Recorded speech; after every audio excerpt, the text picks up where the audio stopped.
Hi guys, this is Storytime with Baba, and we are on Chapter 2 of Cat Wings by Ursula K. Le Guin. All right, so here, that's the picture on this page. And to recap the last chapter,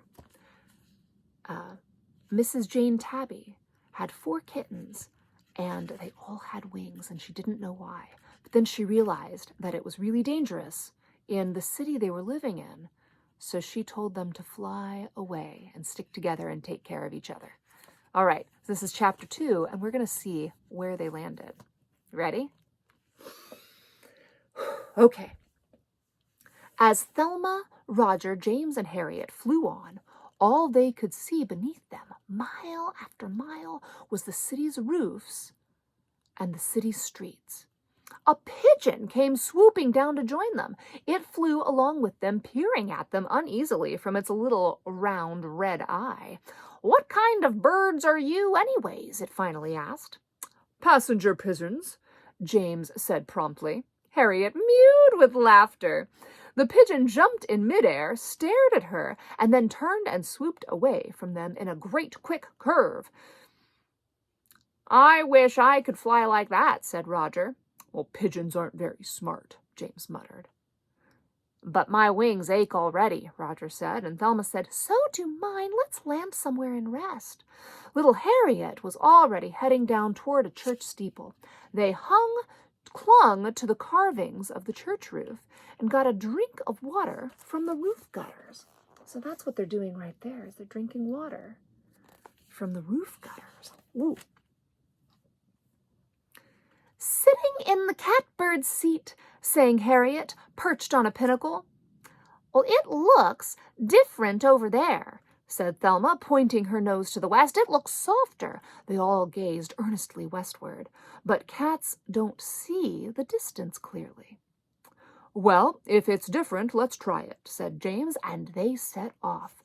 They could not fly with untiring ease like the pigeons. Mrs. Tabby had always seen to it that they ate well, and so they were quite plump, and had to beat their wings hard to keep their weight aloft. They learned how to glide, not beating their wings, letting the wind bear them up. But Harriet found gliding difficult and wobbled badly. After another hour or so, they landed on the roof of a huge factory, even though the air there smelled terrible, and there they slept for a while in a weary, furry heap. Then, towards nightfall, very hungry, for nothing gives an appetite quite like flying, they woke and flew on. All right, look at that journey. They're flying. And it looks like they're gliding. Look at that. They flew on. The sun set. The city lights came on, long strings and chains of lights below them stretching out towards darkness. Toward darkness they flew, and at last, when around them and under them everything was dark except for one light twinkling over the hill, they descended slowly from the air and landed on the ground. A soft ground, a strange ground. The only ground they knew was pavement, asphalt, and cement. This was all new to them. Dirt, earth, dead leaves, grass, twigs, mushrooms, worms. It all smelled extremely interesting. A little creek ran nearby. They heard the song of it and went to drink, and they were very thirsty. After drinking, Roger stayed crouched on the bank, his nose almost in the water, his eyes gazing. "What's that in the water?" he whispered. The others came and gazed. They could just make out something moving in the water. In the starlight, a silvery flicker, a gleam, and Roger's paw shot out. "I think it's dinner," he said. After dinner? Well, do you think it was dinner? Look at that. What did he find? I think he found a fish. Ooh. After dinner, they curled up together again under a bush and fell asleep. But first Thelma, then Roger, then James, and then small Harriet would lift their head, open an eye, and listen a moment on guard. They knew they had come to a much better place than the alley, but they also knew that every place is dangerous, whether you are a fish or a cat, or even a cat with wings. Look at that. Oops. They're all sleeping, but one is keeping watch.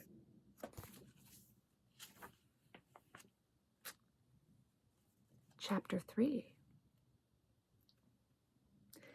"It's absolutely unfair," the thrush cried. "Unjust," the finch agreed. "Intolerable," yelled the blue jay. "Well, I don't see why," a mouse said. "You've always had wings. Now they do. What's unfair about that?" The fish in the creek said nothing. Fish never do. Few people know what fish think about injustice or anything else.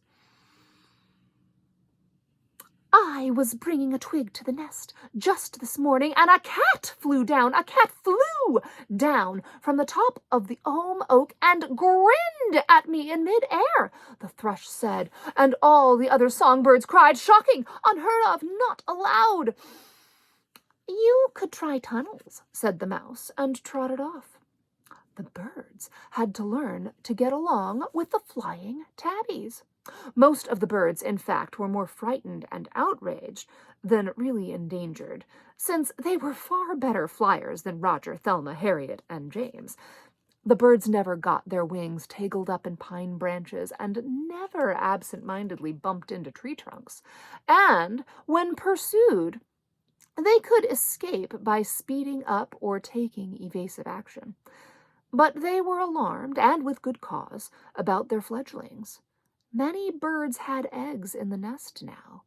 When the babies hatched, how could they be kept safe from a cat who could fly up and perch on the slenderest branch among the thickest leaves? It took a while for the owl to understand this. Owl is not a quick thinker. She is a long thinker.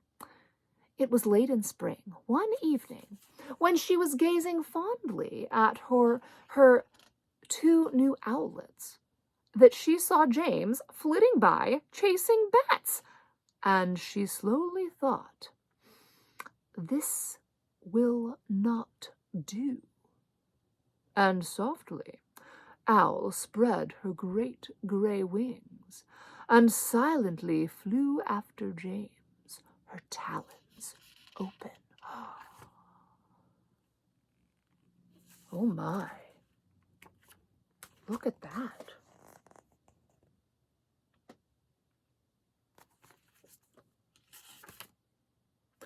The flying tabbies had made their nest in a hole halfway up a big elm, above fox and coyote level, and too small for raccoons to get into. Thelma and Harriet were washing each other's necks and talking over the day's adventures when they heard a pitiful crying at the foot of the tree. "James!" cried Harriet. He was crouching under the bushes, all scratched and bleeding, and one of his wings dragged on the ground. "It was the owl," he said, and his sisters had helped him climb painfully up the tree trunk to their home hole. "I just escaped. She caught me, but I scratched her, and she let me go for a moment." Just then Roger came scrambling into the nest with his eyes round and black and full of fear. "She's after me," he said, "the owl." They all washed James's wounds till he fell asleep. Look, that's the hole they found. So that's where they're living.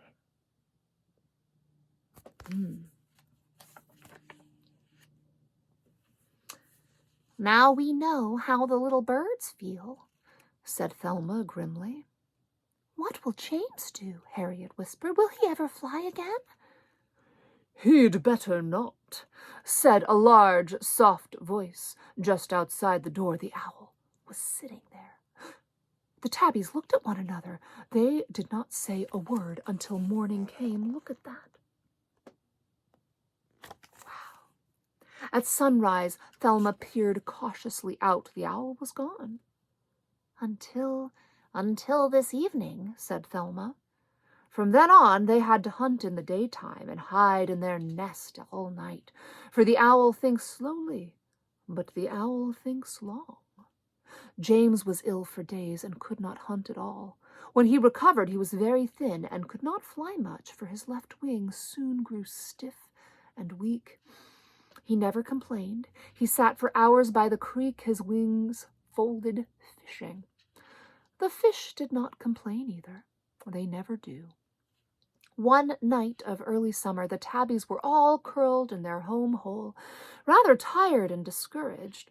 A raccoon family was quarreling loudly in the next tree.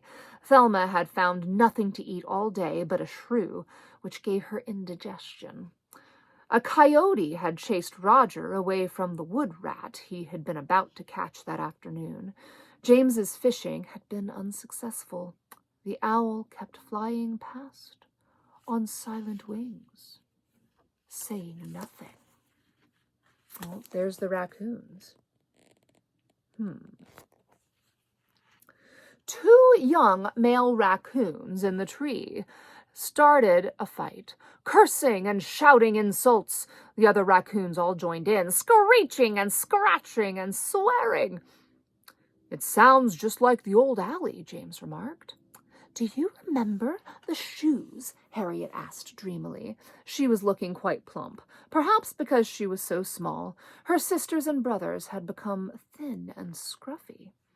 "Yes," James said. "Some of them chased me once."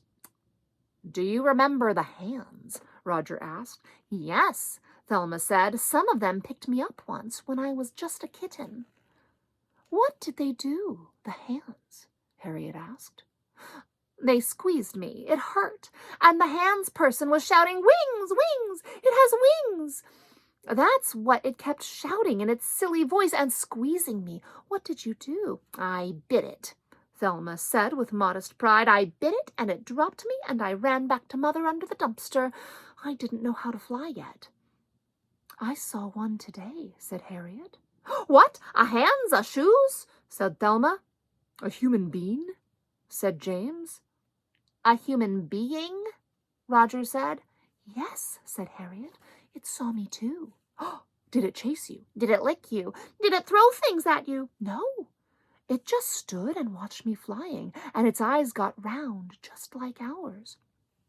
"Mother always said," Thelma remarked thoughtfully, "that if you found the right kind of hands, you'd never have to hunt again. But if you found the wrong kind, it would be worse than dogs," she said. "I think this is one of the right kind," said Harriet. "Well, what makes you think so?" Roger asked, sounding like their mother. "Because it ran off and came back with a plateful of dinner," Harriet said, "and it put the dinner down on that big stump at the edge of the field where we scared the cows that day, you know, and then it went off quite a way and sat down and just watched me. So I flew over and ate the dinner. It was an interesting dinner, like what we used to get in the alley, but fresher. And," said Harriet, sounding like their mother, "I'm going back there tomorrow and see what's on the stump." "You just be careful, Harriet Tabby," said Thelma, sounding even more like their mother. Chapter 4. This is the last chapter. You ready? Now here is the food on the stump. Do you think that these are the good kinds of hands? Do you think Harriet's safe? The next day, when Harriet went to the big stump at the edge of the cow pasture, flying low and cautiously, she found a tin pie plate of meat scraps and kibbled cat food waiting for her. The girl from Overhill Farm was also waiting for her, sitting about 20 feet away from the stump and holding very still.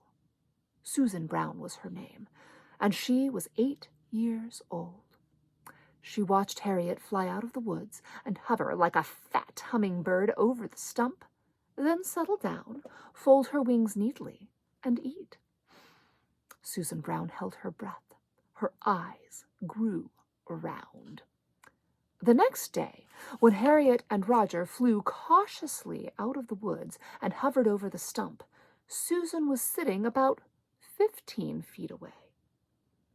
And beside her sat her 12-year-old brother Hank. He had not believed a word she said about flying cats. Now his eyes were perfectly round, and he was holding his breath. Harriet and Roger sat down to eat. "You didn't say there were two of them," Hank whispered to his sister. Harriet and Roger sat on the stump licking their whiskers clean. "You didn't say there were two of them," Roger whispered to his sister. "I didn't know," both the sisters whispered back. "There was only one yesterday. But they look nice, don't they?" The next day, Hank and Susan put out 2 pie tins of cat dinner on the stump, and then went 10 steps away and sat down in the grass and waited. Look at that. Nope. There's 2 children, and there's 2 cats. Harriet flew boldly from the woods and alighted on the stump. Roger followed her, and then, "Oh, look," Susan whispered, came Thelma, flying very slowly, with a disapproving expression on her face. And finally, "Oh, look, look," Susan whispered, James, flying low and stiff, flapped over to the stump, landed on it, and began to eat. He ate and ate and ate. He even growled once at Thelma, who moved to the other pie tin. The 2 children watched the 4 winged cats.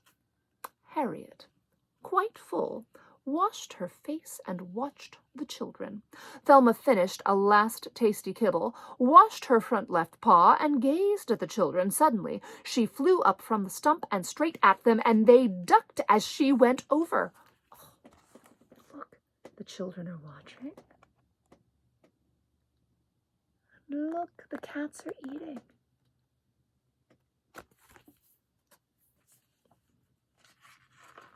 She flew right round both their heads and then back to the stump. "Testing," she said to Harriet, James, and Roger. "If she does it again, don't catch her," Hank said to Susan. "It'd scare her off." "You think I don't know that?" Susan hissed. They sat still. The cats sat still. Cows ate grass nearby, and the sun shone. "Kitty," Susan said in a soft, high voice. "Kitty, kitty, kitty, kitty, kitty, cat. Kitty cat, kitty wings, cat wings." Harriet jumped off the stump into the air, performing a cartwheel, and flew loop-the-loop over to Susan. She landed on Susan's shoulder and sat there, holding on tight and purring in Susan's ear.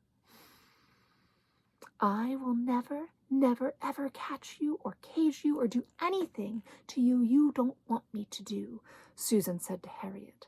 "I promise. Hank, you promise too."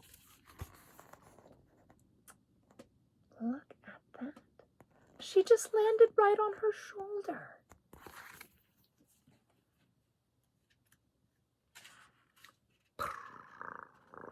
Said Harriet.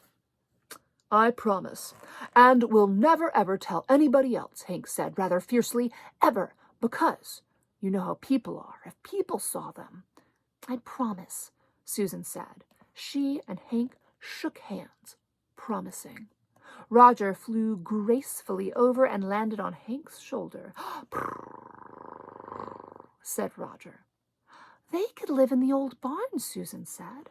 "Nobody ever goes there but us. There's the dovecote up in the loft, with all the holes in the wall where the doves flew in and out." "We can take hay up there and make them a place to sleep," Hank said. Said Roger. Very softly and gently, Hank raised his hand and stroked Roger right between the wings. "Ooh," said James, watching. He jumped down off the stump and came trotting over to the children, and he sat down near Susan's shoes. Very softly and gently, Susan reached down and scratched James under the chin and behind the ears. James said, and drooled a little on Susan's shoe. Ah, well, said Thelma, having cleaned up the last of the cold roast beef. She arose in the air, flew over with great dignity, and sat right down in Hank's lap, folded her wings, and said, "Prr, prr, prr." "Oh, Hank," Susan whispered, "their wings are furry." "Oh, James." "Oh, James," Harriet whispered, "their hands are kind."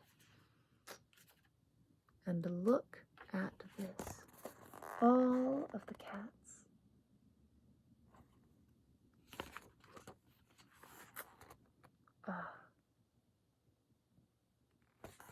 All right. And those are the last couple chapters of Cat Wings, Part 1. There's another book, but I'll read it another time. I hope you enjoyed it. I'll see you guys later. Story time with Baba.